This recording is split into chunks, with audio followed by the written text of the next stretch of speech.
শরীফ পাঠ করে সজ্জিত করো, কেননা তোমাদের আমার প্রতি দরুদ শরীফ পাঠ করা এটা কাল কিয়ামতের দিন তোমাদের জন্য নূর হবে।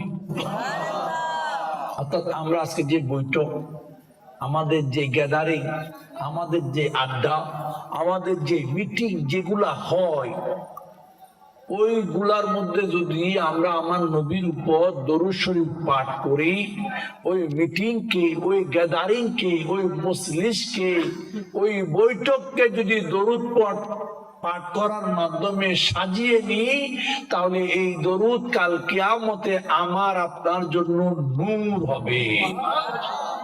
নূর এলো, নূর এলো, নূর এলো, নূর নূর এলো, নূর এলো, নূর এলো, নূর নূর এলো, নূর এলো, নূর এলো, নূর নূর এলো, নূর এলো, নূর এলো, নূর এইদিকে নূর দেখো, ওইদিকে নূর, নূর এইদিকে নূর দেখো, ওইদিকে নূর, নূর সারা দুনিয়া কোনায় কোনায় করে নূরে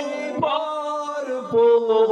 নূর এলো, নূর এলো, নূর এলো, নূর নূর এলো, নূর এলো, নূর এলো, নূর। আমার নবীর নূরের আলোতে সারা জগৎ উজালা হয়েছে।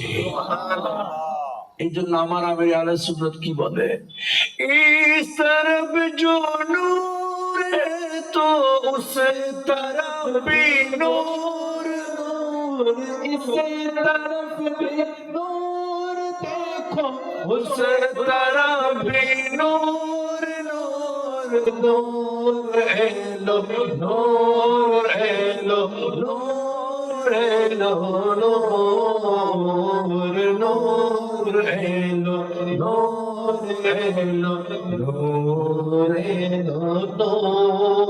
আমাদের উচিত যেই নবীর উপর দরুদ পড়লে কাল কিয়ামতে নূর পাওয়া যাবে, যেই নবীর উপর দরুদ পড়লে কাল কিয়ামতে সুপারিশ পাওয়া যাবে, যেই নবীর উপর দরুদ পড়লে দুনিয়াতে আল্লাহর রহমত পাওয়া যাবে, যেই নবীর উপর দরুদ পড়লে বান্দার মুশকিলাত, অভাব, পেরেশানি, বিভিন্ন ধরনের মুসিবত থেকে মুক্তি পাওয়া যাবে। তাই আমার আপনার সবার উচিত যে যেখানে থাকি বেশি পরিমাণে দরুদ শরীফ পাঠ করি। আমরা নিয়ত করি এই ইজতেমার শুরু থেকে শেষ পর্যন্ত আল্লাহ পাকের